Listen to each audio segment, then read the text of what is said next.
Há 75 anos tinha início a Segunda Guerra Mundial. Como? Com um blefe do regime nazista. Os nazistas se fingiram de vítimas. Disseram que guerrilheiros poloneses haviam atacado um posto florestal e um posto de rádio alemão. Mostraram corpos de vítimas que tinham sido assassinadas pelos guerrilheiros poloneses. E aí então a Gestapo, a temível polícia secreta do regime nazista, perita em torturas, colocou ali corpos, tiraram fotografias, mostraram para o mundo. Os alemães vítimas não podiam deixar por menos. E Hitler disse que sangue iria ser pago com sangue, que violência seria combatida com violência. Já havia, vejam vocês, 1,5 milhão de tropas alemãs que imediatamente invadiram a Polônia. E isto ocorreu às 4 horas, pouco mais das 4 horas, do dia 1º de setembro de 1939. Essas tropas alemãs, precedidas de ataque de artilharia naval e de Stukas. Quem não conhece este avião? Mas vamos falar um pouquinho dele. Ele tem um perfil próprio, único. Ele é robusto, porque ele é um avião de bombardeio de mergulho. Ele é um bombardeiro de mergulho. Como ele faz isso? Normalmente as esquadrilhas de Stukas vinham voando a 5.000 metros de altura. Quando avistavam os seus alvos, mergulhavam num ângulo de quase 90 graus, miravam os seus objetivos, lançavam a bomba e recuperavam a altura. Esta bomba era lançada com o garfo que havia aqui embaixo, para que pudesse passar por baixo da hélice. Recuperava a altura e escapava do fogo inimigo. Era um avião robusto. Observem que o trem de pouso era fixo. Mas e daí? Ora bolas, quando o trem de pouso de um avião é fixo, ele cria resistência, ele cria atrito, arrasto, e isso diminui sua velocidade. Eles tinham uma velocidade um pouco acima de 300 km por hora. Se não houvesse caças inimigos, eles se davam bem. Então precisavam de cobertura dos seus próprios caças. Bom, estes aviões eram muito precisos, considerados os melhores bombardeiros de mergulho da Segunda Guerra. Acontece que, nesta época, se discutia muito a guerra psicológica.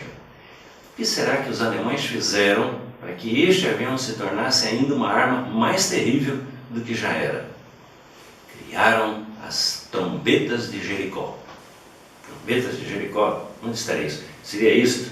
Não. São canhões antitanques que foram colocados em outros modelos depois da invasão da Polônia, mais propriamente na guerra contra a Rússia.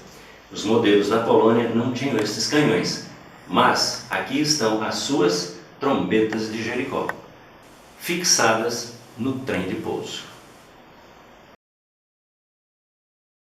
Ouçam as sirenes. Estas sirenes eram ligadas quando eles mergulhavam.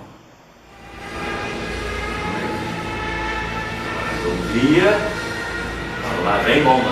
Então aterrorizava os civis e os soldados também que estivessem embaixo.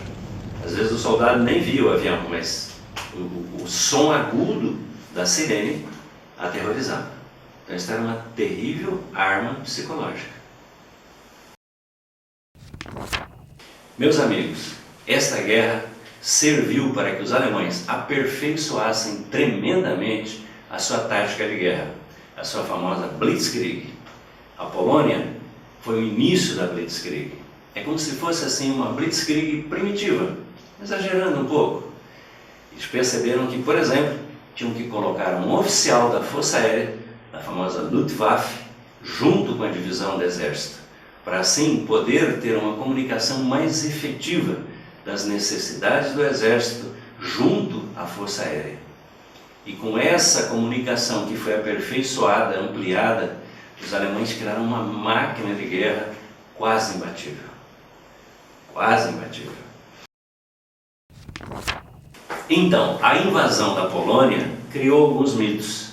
E um deles, que aparece muito em miniaturas, já vi em filmes, e quase que eu conto essa história errada para os meus alunos, é o seguinte, que a cavalaria polonesa, que era muito grande e que era valorosa, ela teria atacado tanques alemães com lanças. É claro, a maior parte dela teria sido varrida pelas metralhadoras dos tanques e pelos canhões dos tanques, mas alguns cavalarianos teriam chegado até a blindagem do tanque e quebrado as suas lanças contra o tanque. Corajosos, mas burros, porque teriam se lançado em cima dos tanques alemães. Uma burrice do caramba. Não.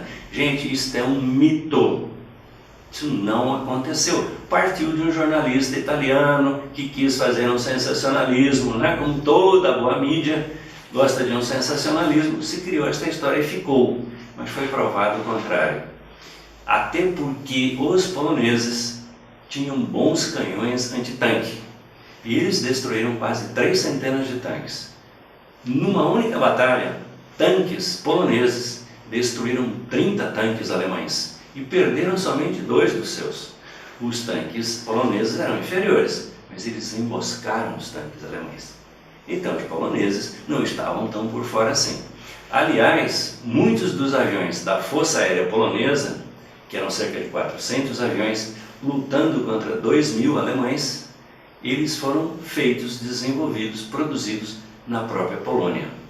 A Polônia tinha muito menos motorização do que a Alemanha, mas tinha algumas boas máquinas, tinha excelentes pilotos, tinha uma estratégia muito ruim de combate, combatia a moda antiga, por isso perdeu.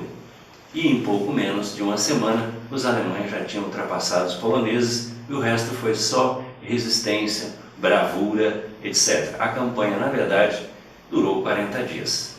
17 dias após os alemães terem atacado a Polônia, os soviéticos entraram e atacaram a Polônia também e repartiram a Polônia entre a Alemanha e a União Soviética. Obrigado, um abraço.